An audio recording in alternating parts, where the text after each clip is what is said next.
जी में मोर प्यारा भाई मन अछन आगरे YouTube चैनल लगी जे जेना कि कृष्णा वीडियो YouTube चैनल अपन माने लाइक कमेंट सब्सक्राइब करू गोटा गोटा अपडेट वीडियो माने पाई पारबे। अच्छा अच्छा और अशोक छोरिया YouTube चैनल जेटा कि मोर निजर चैनल है अपन माने सब्सक्राइब कर नेबे तो अंत अपडेट वीडियो माने पाई पारबे तो लगी थिबा। अच्छा अच्छा संकट हारी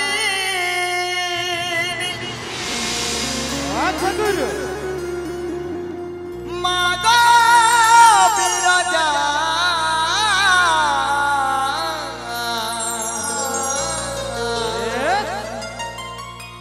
अभया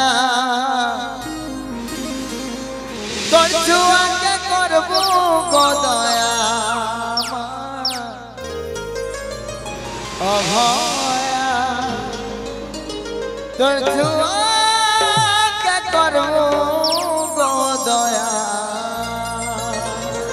जय मां समलेश्वरी की जय, जय मां समलेश्वरी की जय, जय मां समलेश्वरी की जय। तो बाबू रे हां गुरु ई गीतटा बहुत इंस्टाग्राम फेसबुक यूट्यूब रे बहुत वायरल चली से बाबू। अच्छा अच्छा अच्छा तो गीत है इसमें पूरा ओरिजिनल नहीं किछमा सत कथा तो भाई मन कल मन के छी बार कथा नहीं है। अच्छा अच्छा तो लगी थिबा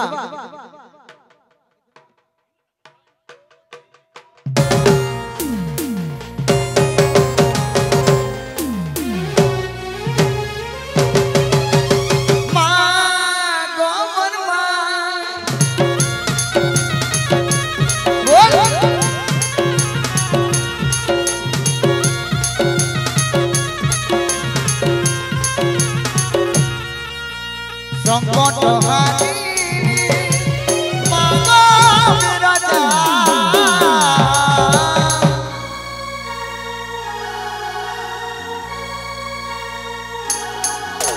संकट हारी मागा बिराजा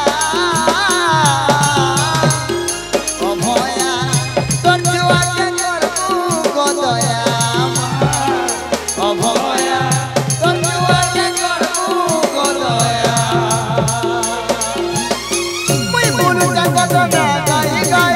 करुणा बसन के देखो कोई बोल जगत ना गाई गाई करुणा बसन के देखो झरे महिला मती तुई मंगल करी मोहमाया मोहमाया मोहमाया अभया तोर के करबो गदया अभया तोर के करबो गदया अभया के करबो गदया।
करुणा बसन के देखो मुई बोल जगत ना गाई गाई करुणा बसन के देखो झरे महिला मती तुई मंगल करी मोहमाया मोहमाया मोहमाया अभया तोर जुआ के करबो गदया अभया तोर जुआ के करबो गदया अभया तोर जुआ के करबो गदया।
महिला मंदिर तुई मंगल काली महामाया महामाया महामाया अभया